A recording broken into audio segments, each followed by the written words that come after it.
I was going to do this like 5-part docu-series where I basically talk about my new book, and I was going to sit down and record it all fancy, but I don't feel like doing that.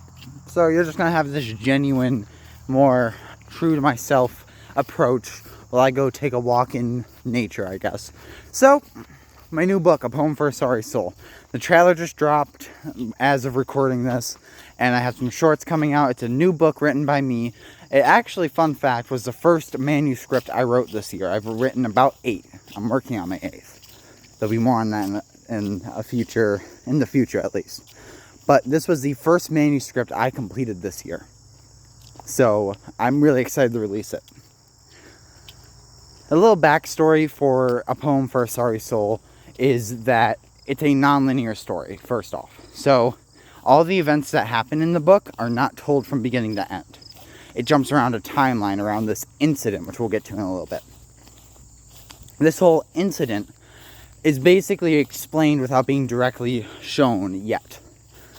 Our main character, Liam, ends up committing this incident, and he has to deal with mental illness due to environmental factors and some genetic factors that aren't really talked about in the book. And he also has to deal with a lot of abuse from his dad.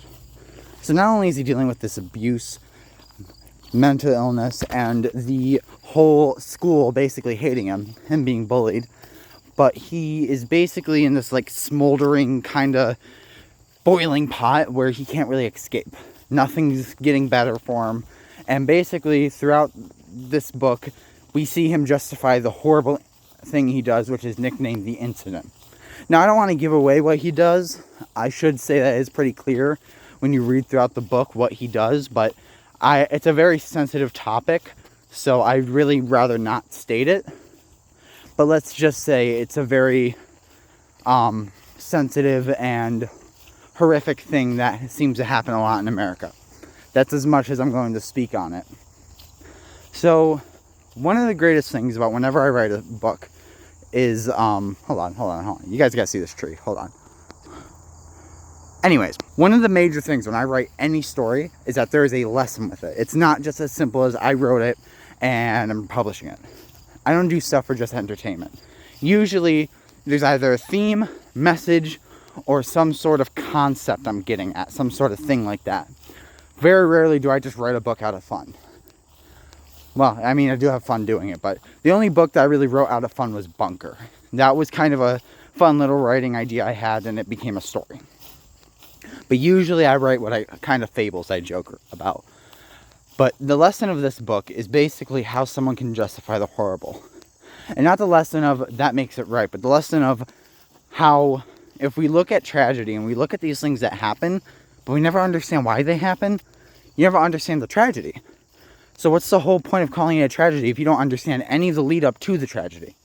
That's kind of the main essence of this book. And yes, it's another horror book, but the main essence is that we learn everything about my character, Liam, the main character dealing with mental illness and bullying and domestic abuse from his father.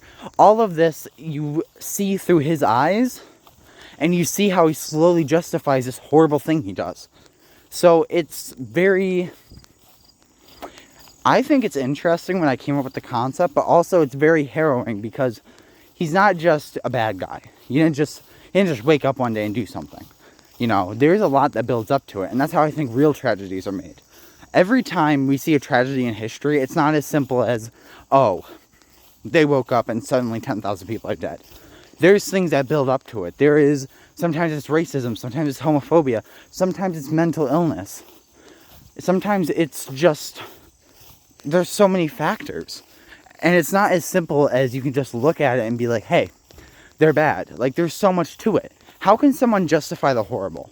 If we were to look, a good example of this is if we were to look at Nazi Germany. Nothing will ever make that right. That is not what I'm saying.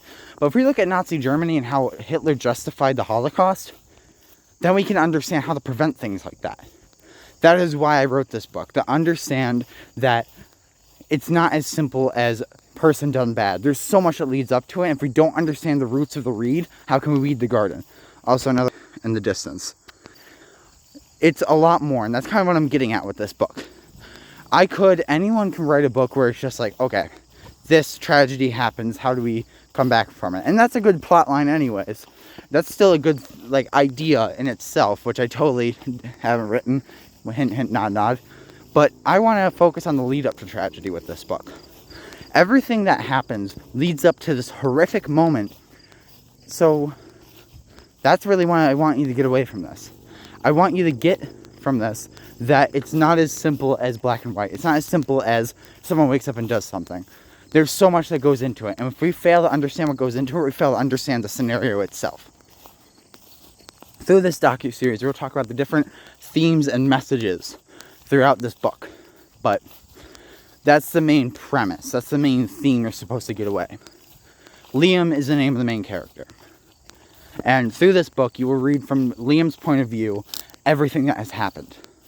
And I'm just going to say it right now, he is not a reliable narrator. Not reliable at all. That's one thing you should keep in mind while reading him.